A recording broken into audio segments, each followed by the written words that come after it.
Hi.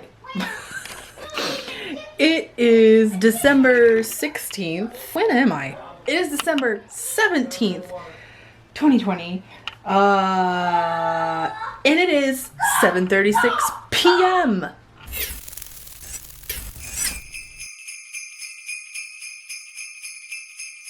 I thought today, instead of doing a wake up with me and go through my whole day and usually, sort of fall off at around 4 o'clock or so, we would do an evening routine instead. And that's definitely not because I totally forgot to start filming and then my whole day got away from me and now it's 7 o'clock and I realized I have no footage.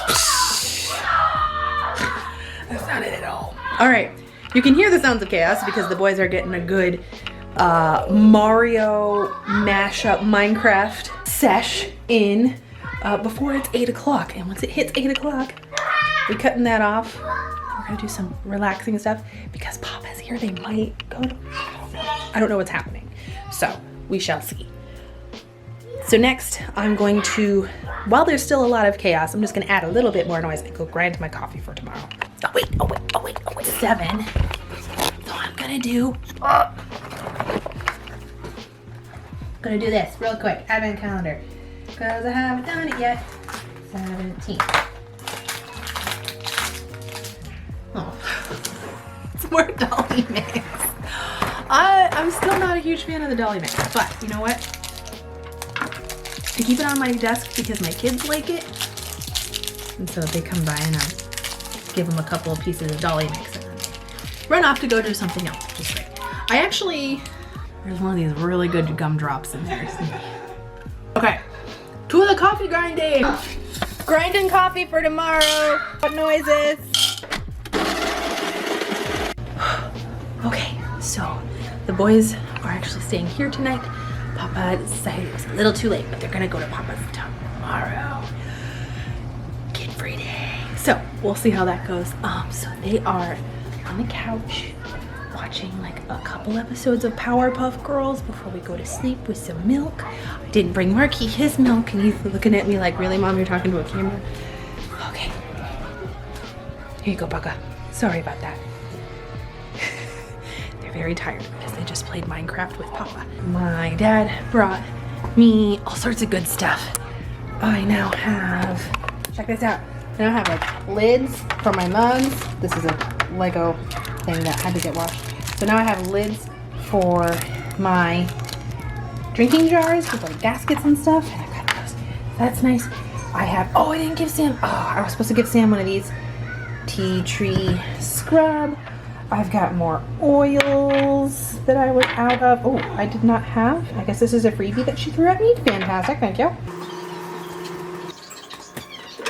It's almost coming up on bedtime. I'm going to make myself an old-fashioned 4 reasons. I also put my hair up like this because I felt like it, because my hair was feeling really nice, because I'm almost to the bottom of this detoxifying shampoo. It's sulfate free and my hair looks great. So I'm having a nice evening.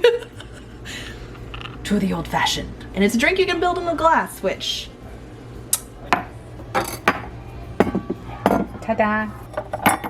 Whiskey ice. You do that because the surface area is low. Okay, I'm going to use some bitters. Tonight I am using cardamom bitters because I'm out of Angostura. I have been for months. I'm so sad. All right. And I'm going to throw some healthy dashes in there because I like me some bitters. These are Dashfire bitters. Dashfire, my boys, sponsor me. Okay.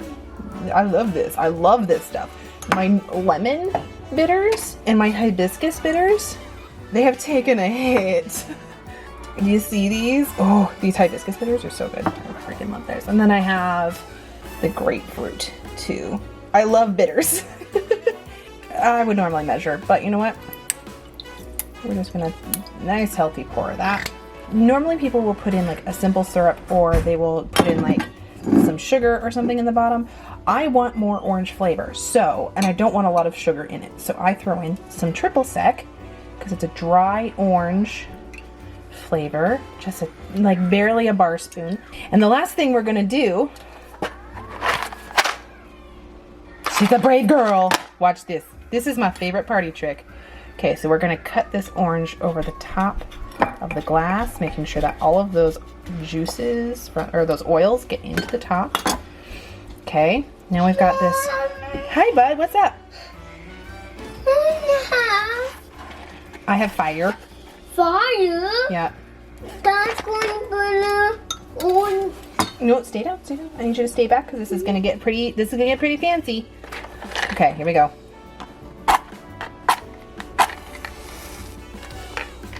Here we go.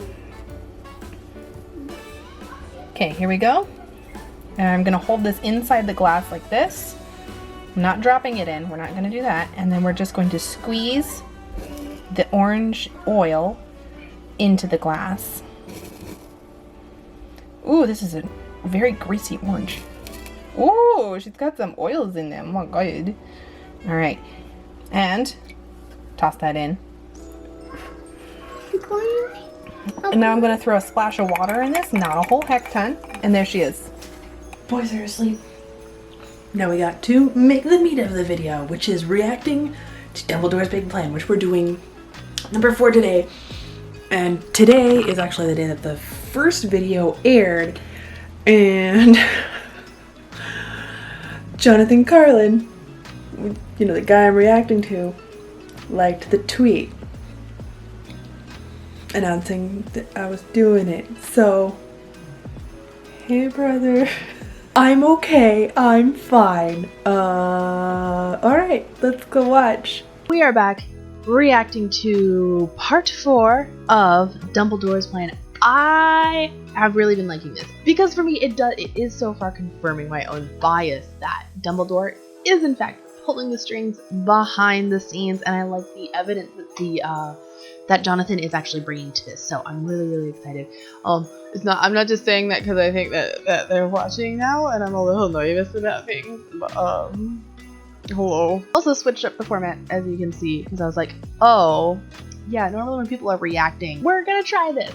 We're gonna react to Goblet of Fire. Before we dive in, I'm actually gonna start some opening thoughts again. Goblet of Fire is actually one of my favorite. It actually is my favorite book in the series. I think it's a lot of fun. I think it's very interesting. It's also I love this very tangible switch that happens at the very end of the book where suddenly things have shifted and it's game on now, and you can definitely see that shift in Dumbledore because at the beginning of the next book, after the events that happen in Goblet of Fire, you can see him begin to treat Harry very differently. And it might just be because he's distracted and stuff, but I think that there's other things going on there, you know? Proud of you boys for the sponsor. That's right. This week I added a jacket because Goblet is when it starts to get dark. Guys, welcome to part 4 of Dumbledore's Big Plan, where today we're going to be discussing Goblet of Fire. Pick up after the highly impactful events of Prisoner of Azkaban, where Peter Pettigrew has escaped and set out to resurrect Voldemort. And once more, Dumbledore has his own goals for Harry as he heads towards his inevitable duel with Voldemort, though not the one in the graveyard. Dumbledore has no idea that's gonna happen. In fact, I dare say Goblet stands apart in a big way from the first 3 in terms of stuff Dumbledore doesn't plan for. He is much more in the dark. The whole book is Voldemort's big plan. The whole thing is spelled out. Bertha Jorkins, Barty Crouch.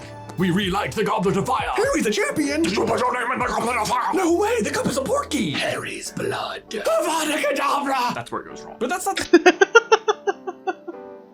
Yes, I can 100% get behind this. That yes, this is like, you know, Dumbledore for the first part of the book is like hanging out, doing his thing, like, oh cool, we're gonna do these things and it's gonna be, wait, what? Why did he get his, I don't like this. This is fishy. I don't like this. Maybe not. Maybe we should not. Oh no. Oh dear. Well, this has gone wrong, hasn't it? Oh, and now someone's dead. This book actually contains one of the most crucial lines that actually confirms Dumbledore's plan in the entire series. I speak, of course, of the Gleam. Raise your hand if you know what I'm talking about. What? If not, you will. Let's do The Gleam. I'm actually legitimately confused. Okay, here we go. Thank you to today's sponsor, Bespoke Post. A quiz to just narrow in on what it is exactly you want and need. More cool things made out of wood and whiskey.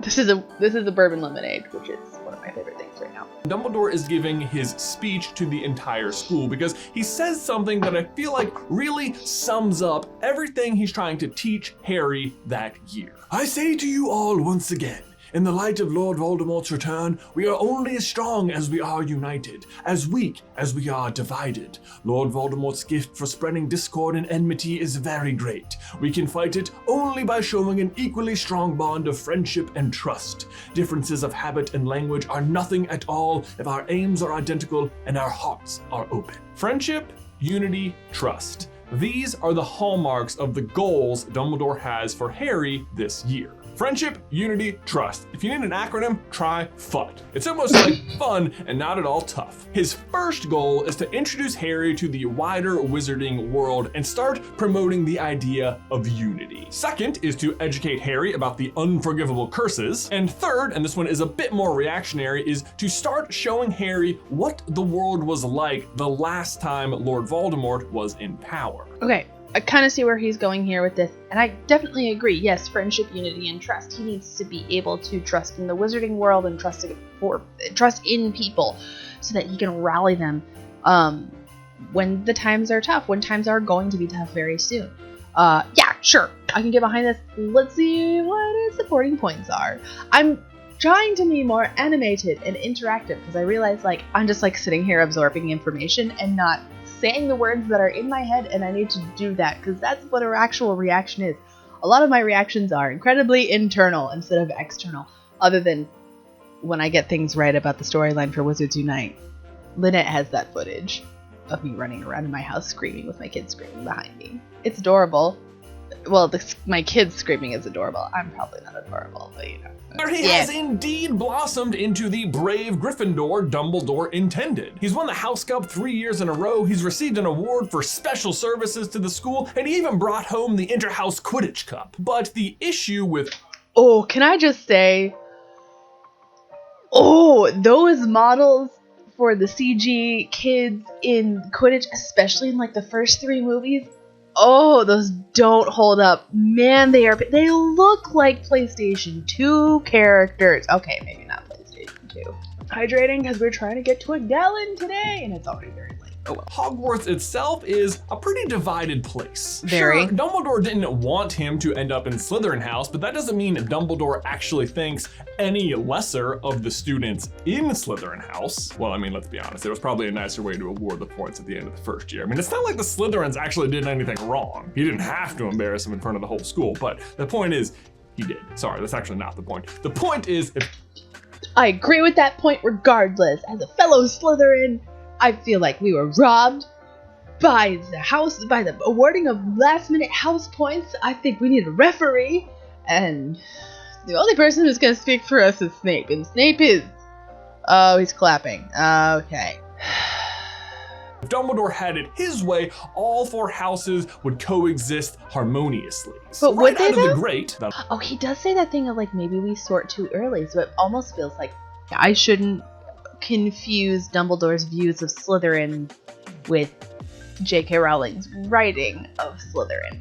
So, Dumbledore approaches this in 2 ways. Right out of the Great, that'll make sense in 1 sentence, the Weasleys arrive in the Dursleys' fireplace. Ha, there it is. Fireplaces have grates, you see.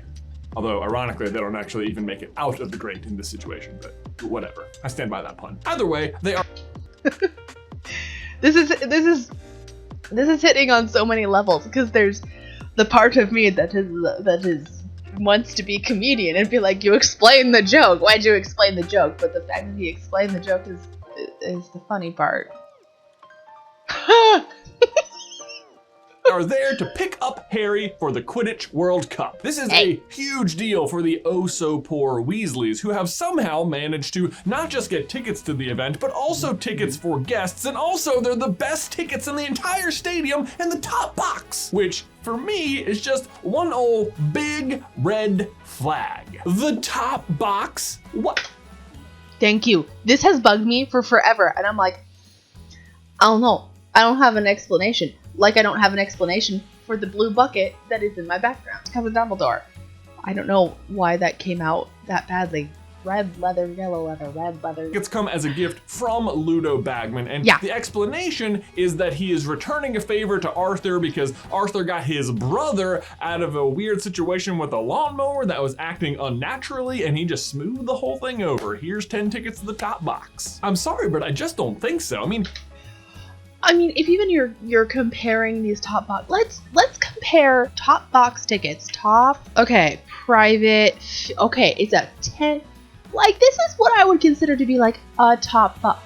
Holy crap on a cracker. Oh, and it comes with a menu. Let's see.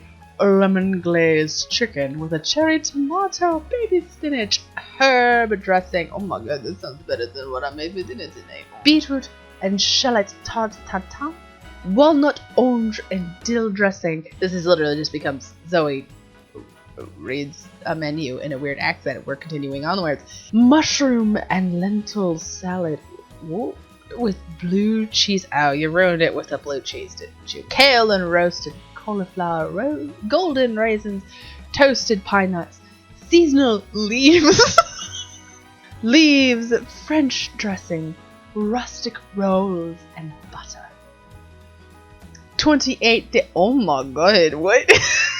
28-day aged Angus medallion of beef, portobello mushrooms, peppercorn sauce, red onion, and emmental. What's an emmental tart? I want it. I don't know what it is.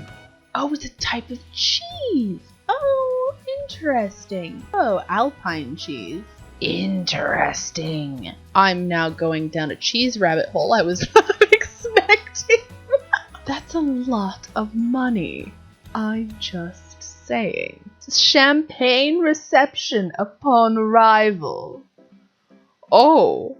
Select wines, beers, shots. Oh my god. Pre-match 3-course buffet. Excuse you. Arsenal gift. Oh my god. Dedicated waiter or waitress. So this is specifically for like Arsenal Stadium. If we consider the fact that those tickets are like $4,000 total. Whoa, he helped your brother with a lawnmower. What? 10 tickets to the top box. Like, that's where the Malfoys sit, and the Malfoys are like peacock owning rich. I'm just assuming peacocks are like really expensive. Peacock. Cost. Look at that. It's even a suggested. Look at this. Oh. to the Weasleys, that'd be a lot of money. According to StubHub, the average cost of the worst tickets to go to the last Super Bowl was $4,750. Okay, I was comparing them to tickets to a football match. I understand, and I say football like a British person, not football like an American person. I don't need to run down that rabbit hole. Ranging all the way up to $60,000. I'm sorry, but I need to know because this is important. What was that lawnmower doing? The point is... My question, what the hell was that lawnmower about? Dumbledore already believes that Harry is going to have to sacrifice himself, so it is vital that he understand the scope of Voldemort's terror. Sure, because it says neither can live while the other survives. I totally understand where you could seem like, okay, well, they've got to kill each other then. And sure, well, I mean, yeah, basically he's going to have to sacrifice himself. I could see that. Speaking of the Triwizard Tournament, that is part 2 of Dumbledore's plan to expose Harry to the wider wizarding world. It's honestly a really elegant and creative... BT dubs. I'm real salty that the Ministry just has access to these mini teeny tiny palm-sized dragons and they ain't monetizing that ish. As a member of the SOS task force, I want myself a pocket dragon. Dumbledore must feel that Voldemort's return is imminent and that he really needs to get Harry in front of this information now. Now, I've always kind of thought the actual explanation for the reason Barty Crouch Jr. was teaching the students the unforgivable curses was because he's actually a Death Eater, and the idea of putting students under the Imperius Curse all day was just sort of a laugh for him. But the more I think about it, and the more I look at Dumbledore's plan as a whole, the more I think Dumbledore actually did want Moody to teach the students about these curses. I mean, first of all, he is under the impression that it is the actual Alastor Moody teaching the students. And Barty Crouch Jr. even says, Professor Dumbledore's got a higher opinion of your nerves. He reckons you can cope. And I say, the sooner you know what you're up against, the better. I don't know when in my mind Moody became a pirate, but he does have a peg leg. And could wear a patch. Okay. I'm actually super behind this because I'm also one of the people who was like, oh, this is a person who is a Death Eater and who is in hiding, under a polyjuice potion, masquerading as a former very paranoid or which, like, sure, okay. And I was also kind of like, oh, he's just showing them the Imperious Curse to, like, scare them, because a lot of kids, once they see this, and once they see that they can't overcome things like the Imperious Curse, once they see that they can't block an Avada Kedavra, once they see that they can't withstand a Crucio without going insane, like Neville's parents did, then they're gonna get scared, and there's gonna be far fewer people who are just gonna, like, dive in to helping Dumbledore fight off Voldemort, because then their parent, like, the scary stories that their parents told them from their childhood have been confirmed. They've had a bias that has been confirmed. So that's been my general take on it. But him just, like, following orders to teach these kids about the unforgivable curses makes a lot of sense. And Barty Crouch Jr. would be more inclined to do so, considering the fact that then he also gets to scare some students. So, sure, I'm here for this. I'm here for this, it being like Dumbledore being like, show Harry what he's up against, but also Barty Crouch Jr. being like, and I'm gonna scare the pants out of some 14-year-old. Hell yeah. The whole school is buzzing with what Moody's classes are like because they're so intense. And it's not like he just teaches them at once, it's like several lessons. Dumbledore definitely knows this is It's once in the movies, but it is legitimately several lessons in the book. And after one lesson, the whole school is talking about it, as we see, because the whole school is just like a giant, gossip. It's just trend mood, but a bunch of teenagers. And sure enough, this early training does pay off for Harry, who later is actually able to successfully throw off the Imperious Curse when Voldemort casts it on him. And Dumbledore knew Harry could do it, just wanted him to have a few rounds of practice ahead of time. Okay, that's totally fine. But one, at this point, Dumbledore has zero idea that Mad-Eye Moody is Barty Crouch Jr. And, I mean, there's some hinting at the fact that Mad-Eye Moody himself has a lot of pull within the Ministry because of his track record within the Department of Magical Law Enforcement, which is 100% understandable. He's very good at finding dark wizards and bringing them back alive. He's real good at it. He's also real good at, like, not dying at a young age. It's noted that he's an Auror that has in fact lived to an old age because of his paranoia. Fine, 100%. He's got a lot of respect. Where does that respect end? That's my question.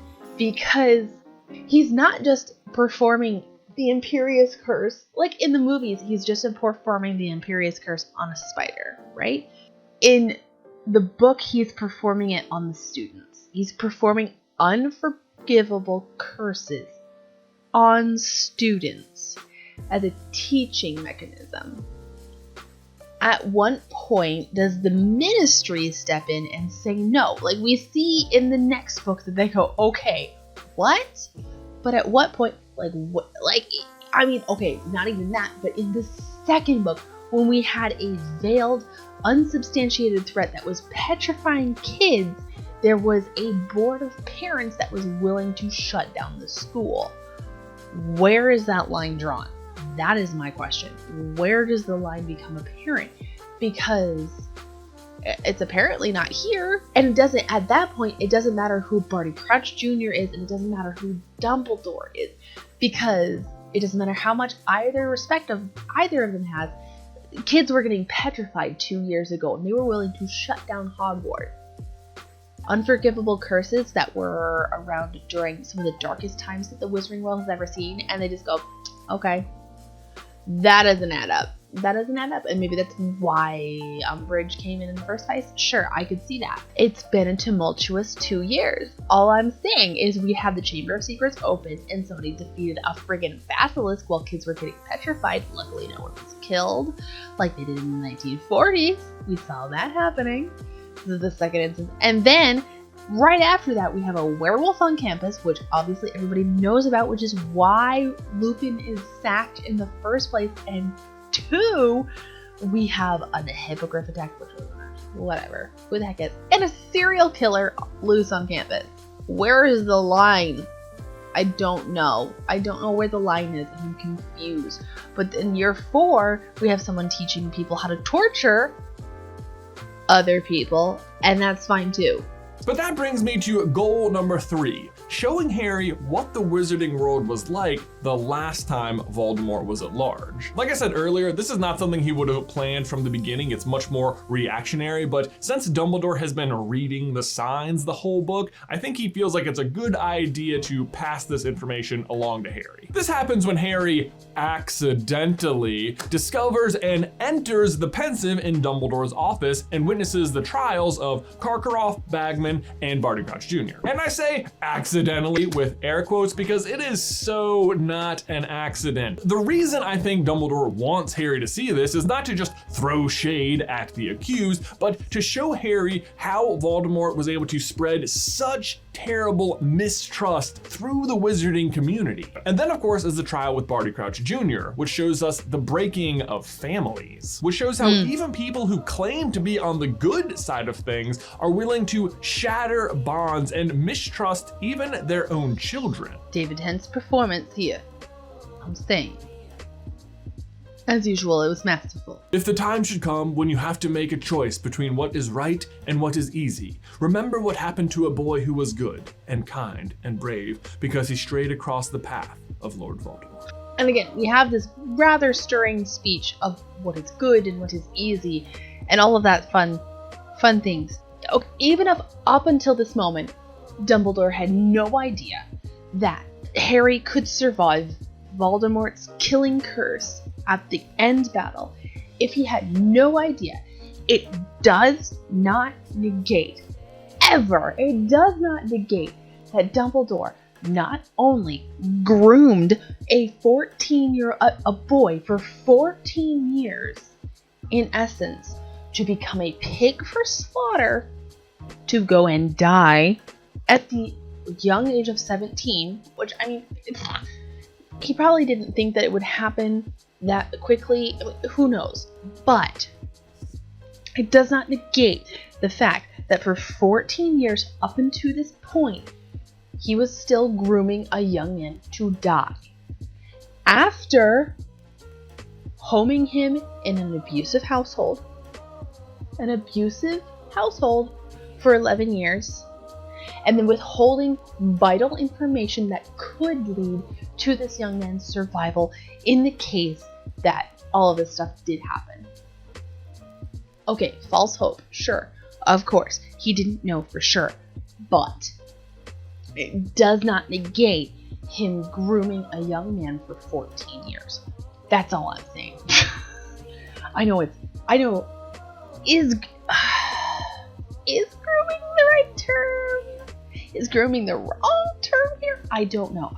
But at the end of the day, that's where my beef lies with Dumbledore, is him, in essence, grooming this young man for 14 years. If you take this at face value, grooming a young man for 14 years to end his life, it's problematic. It's predatory.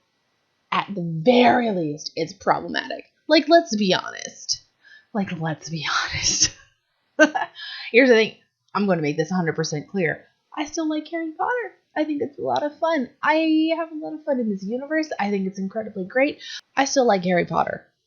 But Dumbledore is a problem for me. For these exact reasons. Until the end of Goblet of Fire, Dumbledore doesn't know Harry might have a way to survive the final duel. He believes he's going to have to die, which means he has to count on Harry in that moment to do not what is easy, but what is right. And there you go, guys. That is part 4 of Dumbledore's big plan. Make sure you tune in next week. Okay, that was actually the end of the video. So you should 1000% go and check out this video by Super Carlin Brothers. It is very good. It's very thought-provoking. At the same time, like, I still obviously have a lot of problems with Dumbledore for many, many reasons. Let me know your thoughts down below. What do you think so far with this series? What do you think of, like, my thoughts so far with it? Poke holes in it. I'm here for that. I'm totally here for that. I love it. Let's move on, because probably what I'm going to do next is label and export footage. And I have to do that quickly because it's getting late. Now we gotta export. So we're gonna do that.